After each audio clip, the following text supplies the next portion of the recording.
You don't need to ask if you don't want to。如果你没有什么想说，你可以不说，咱们就下一个。就是总体你对 risk 的看法，就能不能接受风险。Let's just forget about the abstract question. I don't like the question anyway. Well, to start, you talk about the stocks. Well, have you any one of you bought any stocks or are you still holding them? Oh, right now, no, because like especially in the summers, I would look at stocks because I have more time. And I usually wake up earlier because I have an internship, and I could catch up with the early market. But now I just don't because I sleep until 12, and then by 12, the market's like already pretty stable. And then, so what made me opt out from stocks? It's not just me sleeping too much. It's like especially with the Hong Kong stocks, which was my major focus over the last year. It was super turbulent. You could see a lot of like really large changes, drops, and increases. There was one that increased by 300% over one weekend, 2 trading days, Friday and Monday. And then after seeing a lot of stocks like that, I'm like, I'm out. I can't take the risk. Oh, It's like there's like too much changes. What if I went the other side and like I did something wrong direction of trading? I'll be like bankrupt. So So you earn money from it? yes, I got lucky last time, but then I was like, I won't get lucky again, so I'm not gonna do it again. I'm like, no. yeah. So for you guys who didn't bought any, do you have intent to do that? I don't even know the concept of this. Yeah. Some of them my mother has told me about that, but I think I won't just put my money into the stocks because I think I'm more chance to spend on clothes or something that can make me enjoy my life. So think of a situation that maybe in the future that you earn more money than now, like in your work. So you have actual money. So where will you put your money into the bank or into something that is more you need to invest? Like invest it into some funds or project that may have high returns, but also a real risk of loss. And so which one would you? Maybe I will put into because I think most of the people that are more richer than the others, I saw they tends to be more risky of the investments. So maybe it is a good choice to get more money than we just earn by the salary.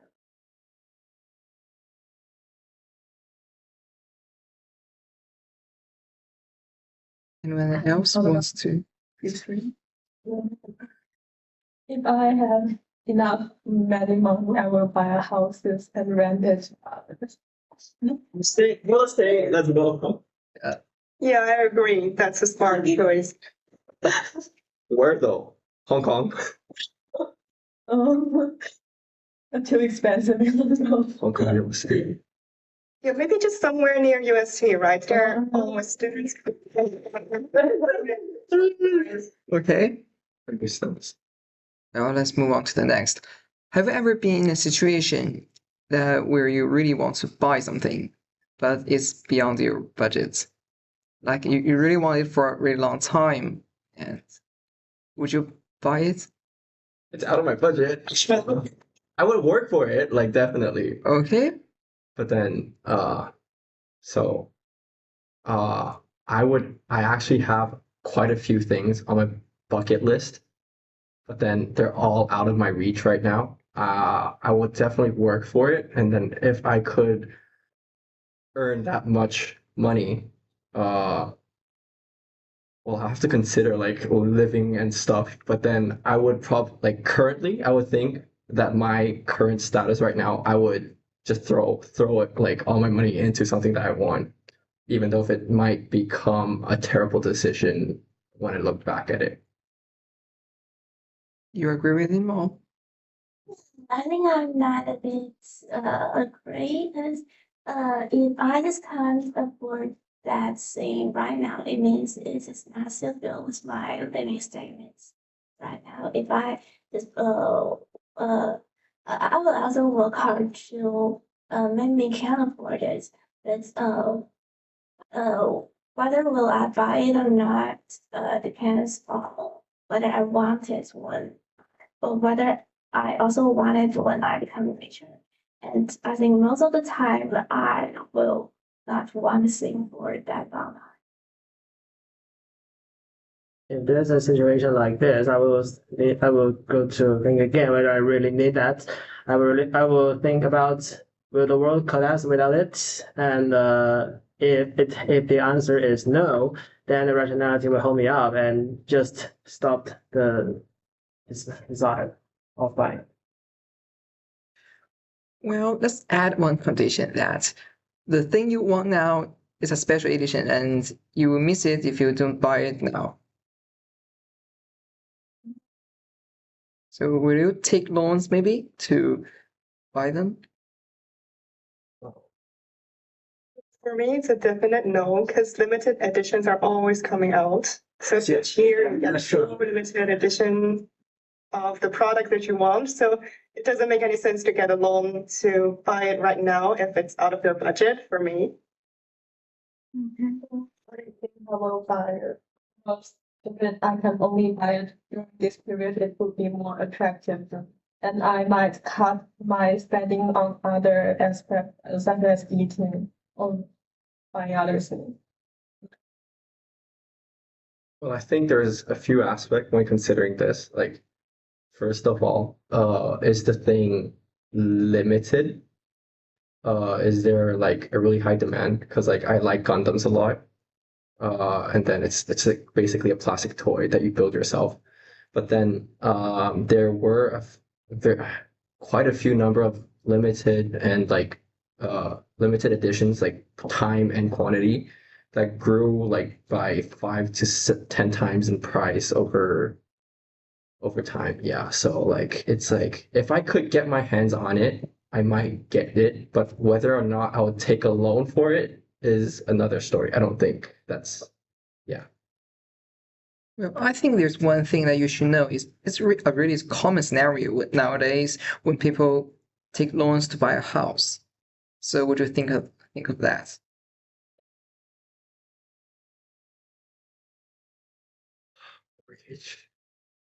Yeah, everyone is taking a loan to buy a house. Mm-hmm. Yeah.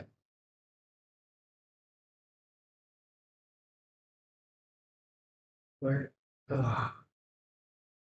if it's just to get a roof to live under, yes. But then if it's for investment, like if I already have a house and I want to buy another house for investment into the future, I won't do that. I'd rather like yeah. But then at the same time, right now the mortgage rates are so high, renting a house might actually be more feasible than loaning to buy a house.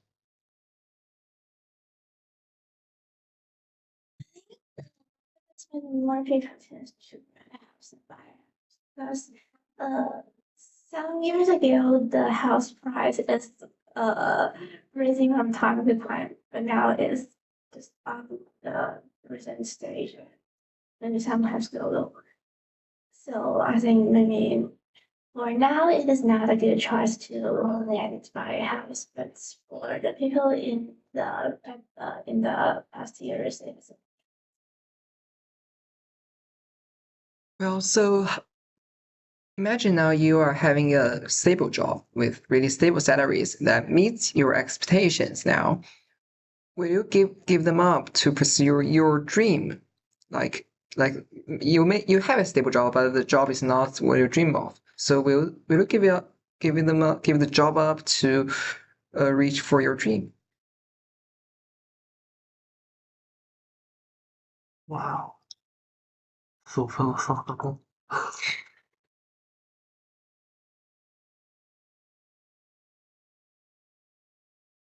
You are living a really stable life and you have good salaries, yes. yeah, to chasing our dream. we can also just use hours of time to do it. And there is no need to spend so much effort. But then what if your job takes like really long and then Yeah. it squeezes all your leisure time and then like, you get what I mean? Like that's why I'm like, it's like hard to decide. It's only for that time. Yeah.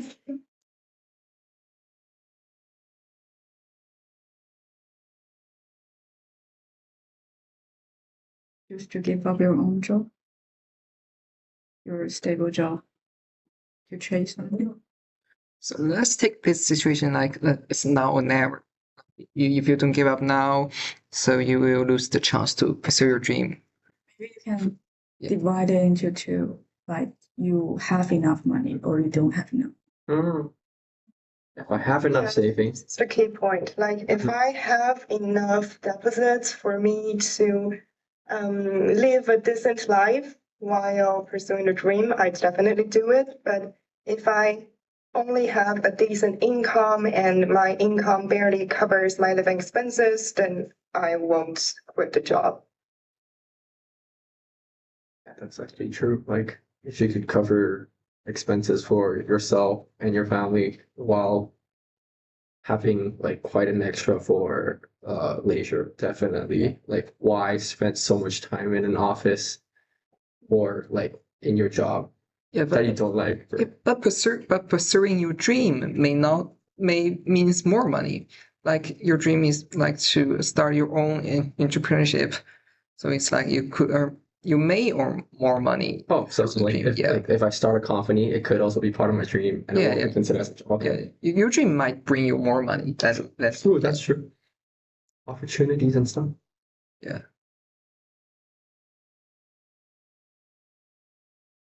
My dream is simple. If I have enough money, I'll just go live in a place where there's like north in Norway, and I'll have like a little house. That's it. I'll live with a few dogs, and that's it. I agree. Yeah. Like live out in the wild without people, and then just with your dogs and maybe a herd of sheep, and then Go for Chiali. Okay, let's move on to the next. Well, if a close friend asks you for a small favor during maybe the final exam, like, so where would you draw the line? To what extent will you help him or her? I've encountered this like last semester. Like I had a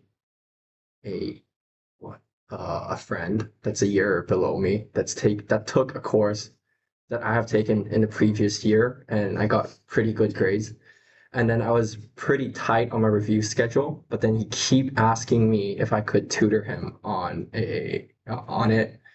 And then at first, I took some time off to help him, but then once I realized that he just keeps asking for help, when he could tell that I'm busy, I just stopped helping him. I'm like, I need a review.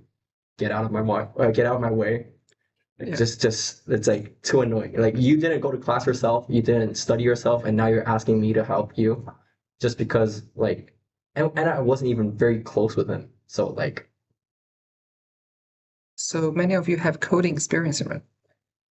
So if someone wants to maybe have a peek into your codes, like about PAs and labs, so will you share? He's a really close friend. Yeah. Will you share it with him? I think if he just wants to take a look, it's okay. But if he wants to copy the whole thing, it's not. No, it's copy the whole thing.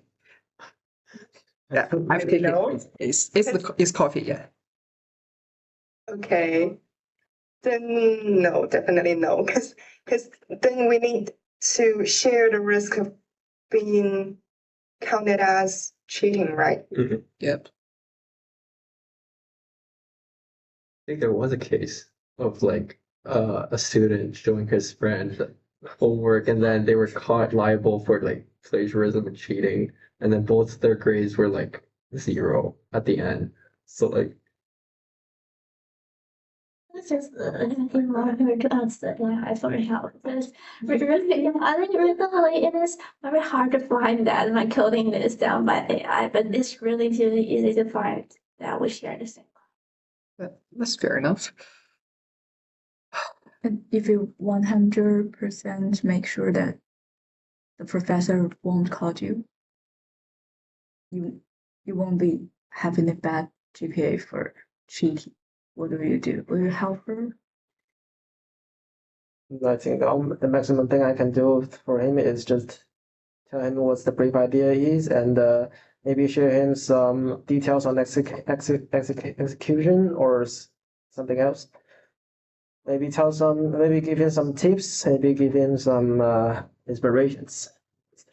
That's it.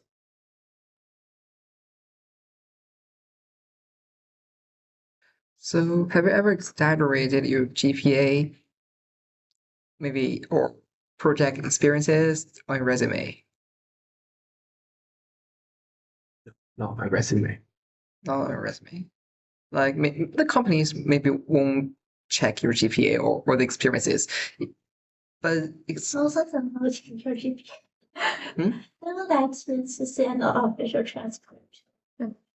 if not. So If they don't check, is it like 100% sure they don't check? yeah, If it's like 100% they don't check, I'm gonna fake it. And I'm gonna get myself into the job, and then once like I'm like a decent progress into the job, and then like once I get the job and like I spend a decent amount of time in it. If they ask, I might confess, but yeah, like at that point, what would they do to me? Like I've been in this job already. If I'm competent enough, would they like they were the one that didn't check? So we all know that there's agencies helping us to make our resumes right.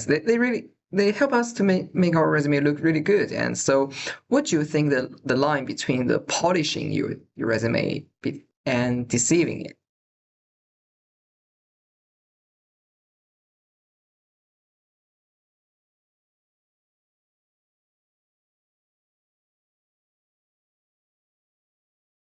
If you I think if you're changing like say like usually people would ask how good are you in a specific language. I think that thing is pretty vague unless they're requiring for certain type of standardized tests. I think making those kind of statements vague is okay.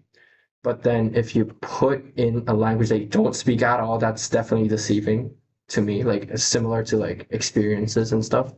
If you like how do you say, if you phrase the description to make it sound better and make yourself more competent, that's fine. But then if you add things that you never did, that would be a borderline as deceiving.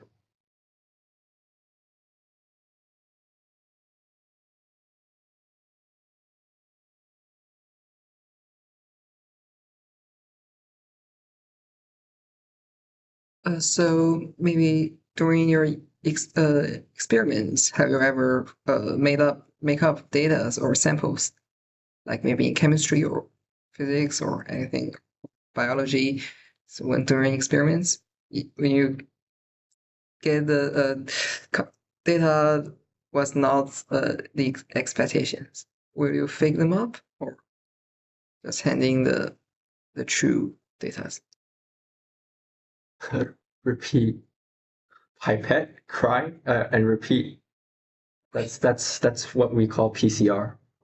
Yeah, if you know, you know. Like I'm in a lab right now, and then I spent like 3 days overtime. I spent like 16 hours in the lab just to replicate one of my data, and then like in 2 of the days doesn't work.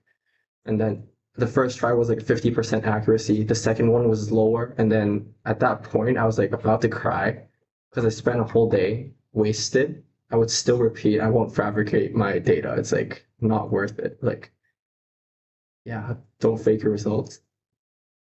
I think in lab I won't, but if it's a course about the learning the examine skills, I will fake my idea and my data to look at more normal and get more points. What's the result? What's the benefit of making up the data? You Oh, get high grades. Mm. Yeah, maybe in lab courses. What if like right now you're applying for nature science and then your papers, the whole storyline, the plot and everything's doing fine, but then one of your result isn't working.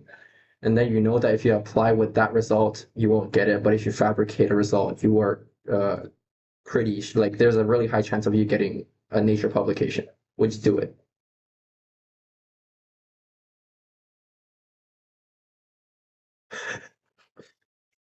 I never thought Well, of it. I guess silence was yes. I guess remain silent means yes, maybe. Okay.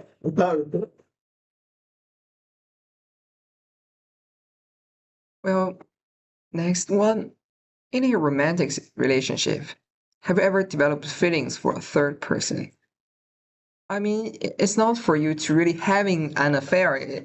I'm talking about maybe you suddenly liked somebody for maybe a few hours or a few days, and your partner will know about this. So, have you ever developed feelings for? Or maybe you have a girlfriend, but another girl invite you to have a dinner with her, and you just go. Like you choose to go, but you know it's not good, and then you didn't tell your girlfriend, and your girlfriend didn't find out, and you didn't connect to the other girl after that. So it's just like a secret.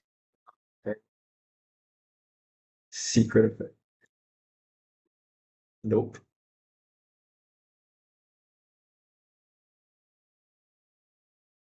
Oh no.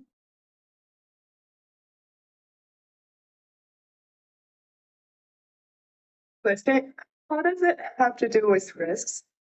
Just curious. Yeah. Definitely 那一段。I restate the question maybe. Well, in a romantic relationships, have you ever developed feelings for a third person that these feelings may last for real short times, but you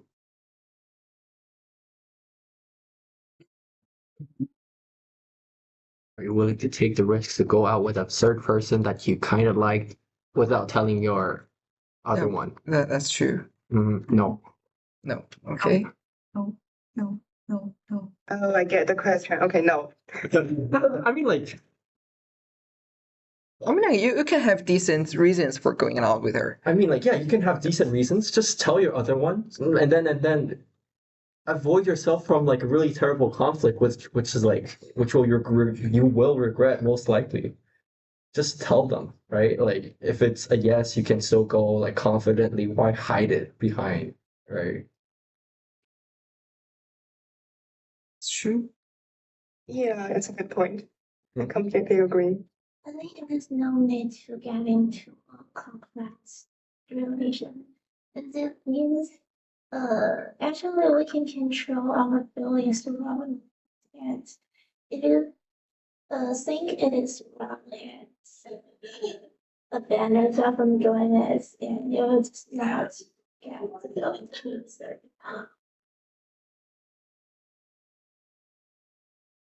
Oh, now here's a more weird one. Have you ever accept someone else advance while not yet over a previous relationship? Means that kind of that you didn't forget your ex, but then another one really like you and he or she wanted to dating with you. And will you just choose to date with another person to kind of like go out your used one? No such experience. Hypothetically, But I like to answer it, but no such experience. I think that I like to think the other one choose if I'm the person who the boy go out without forgetting his ex-girlfriend, and I will be sad, so I want to so it is like a kind of respect to the others. 先暂停一下，为什么呢？这是因为他的会议时间到了。先暂停一下，那个学姐，我重新开一个，这会议时间到了。OK OK 两个 OK，人才有会议时间哦，Zoom 还是 Tencent？ ，Zoom 真的吗？它只有40分钟，然后我们这次不提前开始聊天的时候也开了，然后是我的 Zoom 之前然后它就死这两题全是他写的啊，建筑好。我也没有类似经历啊，我绝对没有。我也没有好吗？这才是呢。这里唯一有类似经历的人是谁，我都懒得说。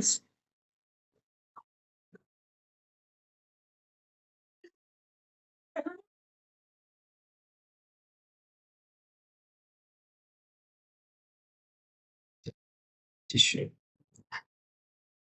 其实第一个问题还是没有说太好，除非你打断了。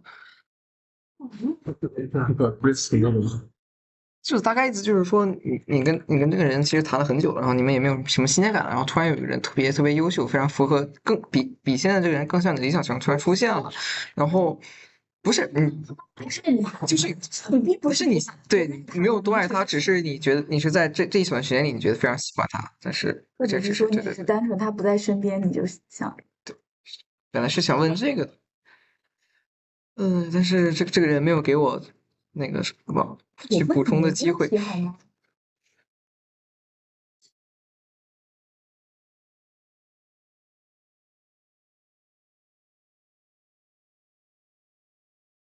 甩锅了，看见没有？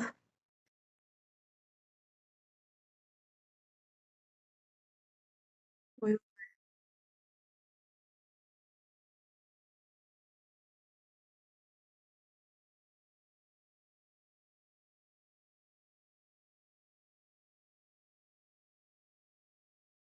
In progress. Okay, let's continue.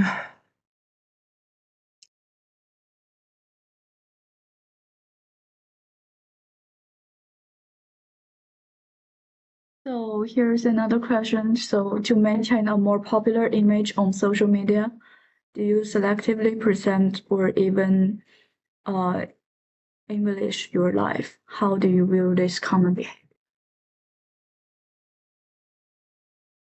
Like, I think we all have our 朋友圈 more beautiful photos. Then how you view this kind of things, or will you post something that is actually fake of you to the WeChat or somewhere else? No, I don't even Photoshop my pictures. I just throw them in there if I want to.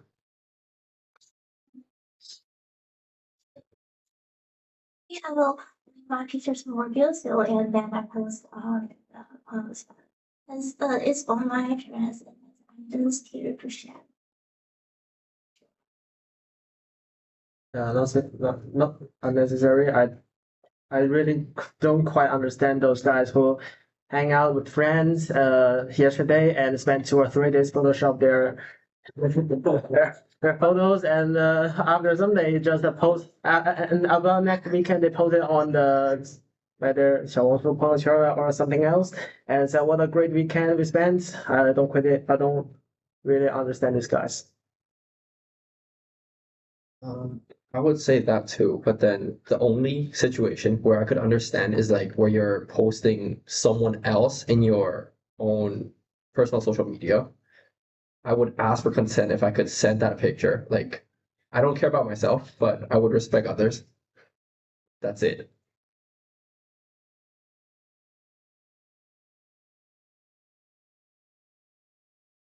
Like some pictures are really funny. It's like if it's myself, I don't care. I don't really care. But then if it's like, oh, I have a group picture and then someone in there has like a really weird face because of the picture itself. And then I might ask if they mind or not, if they want to Photoshop or not. But other than that,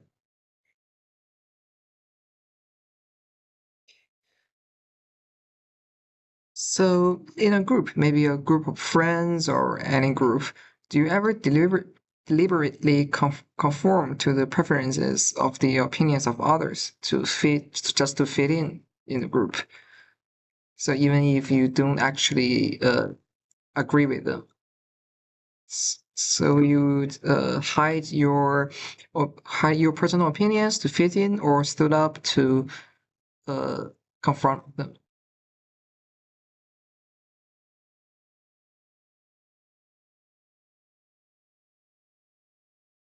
It should be the same as very specific points, but I think we should share the same opinion about like the world, like something change, and then we can. But if we just have many different opinions, it is no just Yeah, but maybe say your friend wants to eat curry, maybe, but you don't want to. You just want to eat pizza or fried chicken. So what's your choice about that? As long as it's not like a moral, like as long as it does not like disobey my moral standards, I would like most of the time I would follow my friends. Then I would also realize that being so kind of makes it hard for myself to bond with people a lot, although you might seem to have a lot of friends. But then yeah, like your core friend group is still those that share like beliefs and personalities and hobbies with you.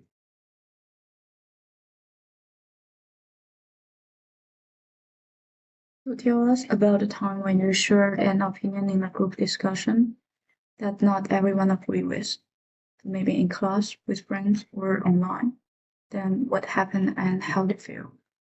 You may feel angry or something else, or you just choose to follow her idea.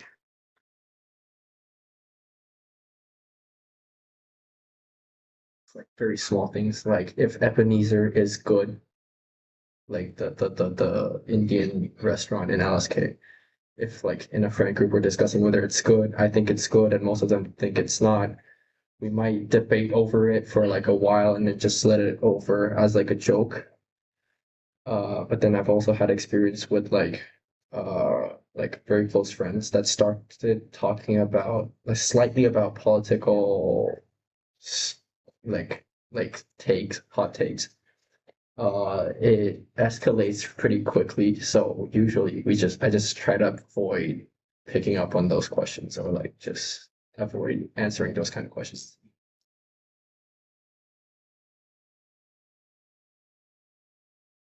So are you willing to proactively get to know people with different backgrounds or perspectives from your own?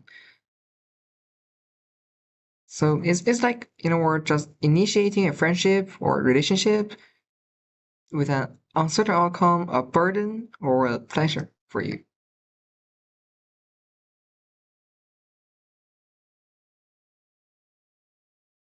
I think that you already know that this person is definitely not the same kind of person you want to make friends, like you're curious, you have curiosity of Like different as in ethnicity and language and like cultural background. Yeah, maybe, perhaps. Oh yeah, definitely. Like I would make friends with them. Like what determines if they become a good friend isn't their ethnicity or cultural background. It might become like a little difficult to start conversations because of like that little barrier. But then what makes them a good friend or good person isn't that. It's like as long as they're not like uh they don't disrespect my culture or like my takes, it's fine. before compared to much average really close friends. Because I think for me, I already have some friends that I really like it. They give me the love I need, and it may be a bit more just spending time and effort for me to make more Well, so it's a small question then. So which school do you feel a greater sense of belonging to? Wow. Wow. Science school. Science school. Definitely science school. Why? Why? Because I hate management and marketing. These two classes, like what I don't understand about those two classes is that they claim like they randomize the group project, like your teammates. And then they called it like, it's a better experience to like real life experience. Like when you go get a job, you'll have like coworkers that you can't choose. But then at the same time, I'm here in college for an education to learn stuff and get a good grade. And if you put me randomly into a group and I have to bear with like free riders and very incapable group mates, I get a really bad grade, which would put me into a very hard position when applying for a job, which would actually make my life harder and have random like really incapable like Okay. coworkers. You mean marketing management? Marketing, like We get to choose group mates really? this year. This year, really? Marketing for Okay, marketing. so last year, my high school, my marketing, my management classes were all like random group mates.